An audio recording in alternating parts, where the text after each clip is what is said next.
Hey guys, it's me Ryan. So for this week's lab number 4, we're going to be looking at beams under transverse loading. So we're going to be looking specifically at the shear development inside or internally in the beams. So if you recall from last week, we looked at the flexural capacity, or we looked at normal stresses within the beams, right? We had something like this, cantilever fixed, and then we loaded it at the end.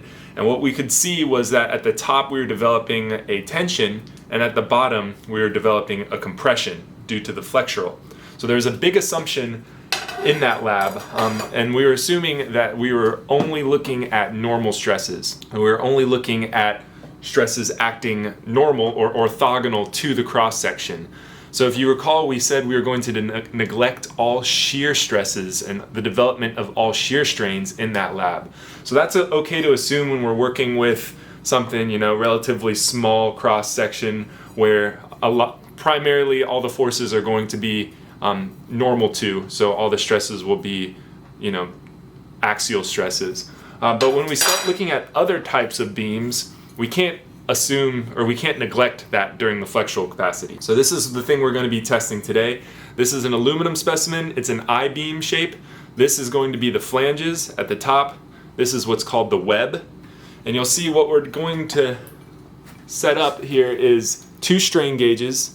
So we're using the same little strain gauges here. Let me see if it can focus in there. But what you may notice is these strain gauges are not acting parallel anymore. They're at an angle.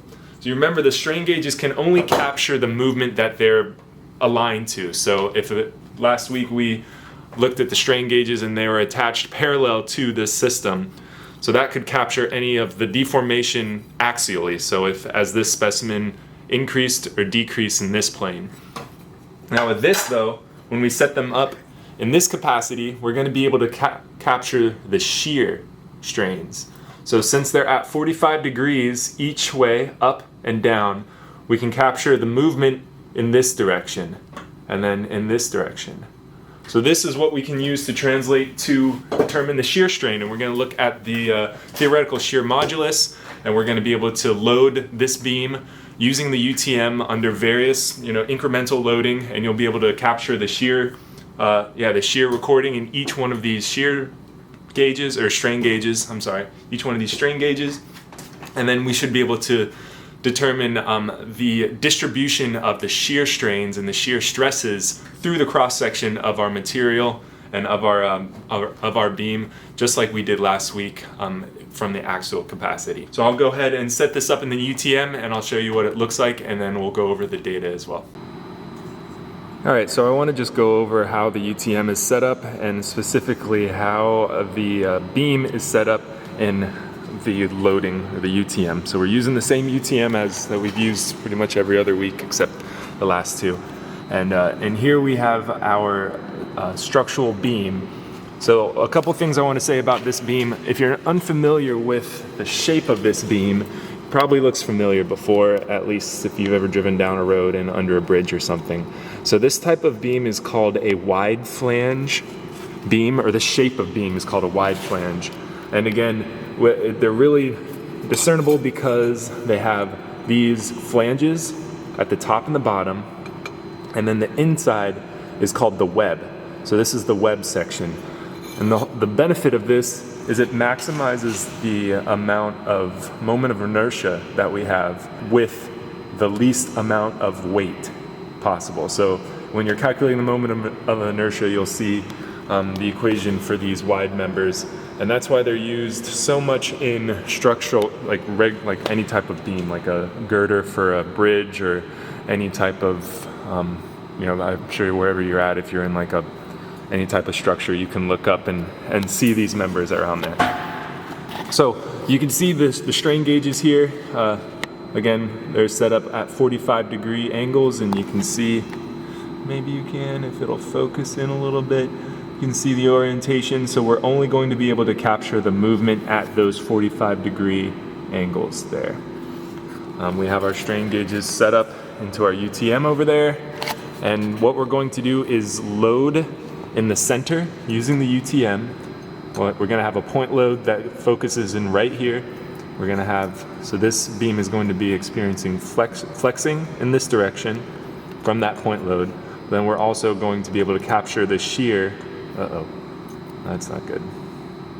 We'll fix that in a second. We're going to be able to capture the shear developed inside the web.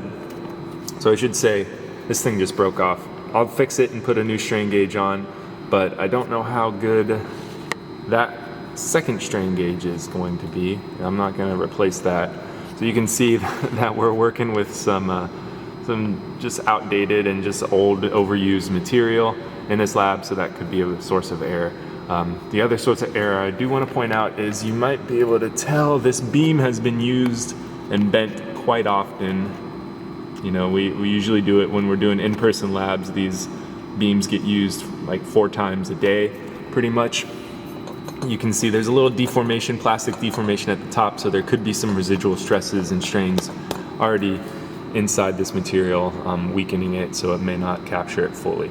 But regardless, what we're going to do is load this beam up to 2,800 pounds, and then you're going to capture the strain. So we're going to have a plot that shows the stress or the strain gauge readings, and then also the loading, and then you're going to find the strain at 4 different points of loading, and then what you will use those strain values to then calculate the shear modulus, and then using Hooke's law, of course, you can find the shear stress and all that stuff inside of that. But I'm going to fix this. I'm going to run the test, and I'll give you guys the data. Just wanted to show you the hookup here for Lab 4 and how we can use these strain gauges to estimate the developed shear strain.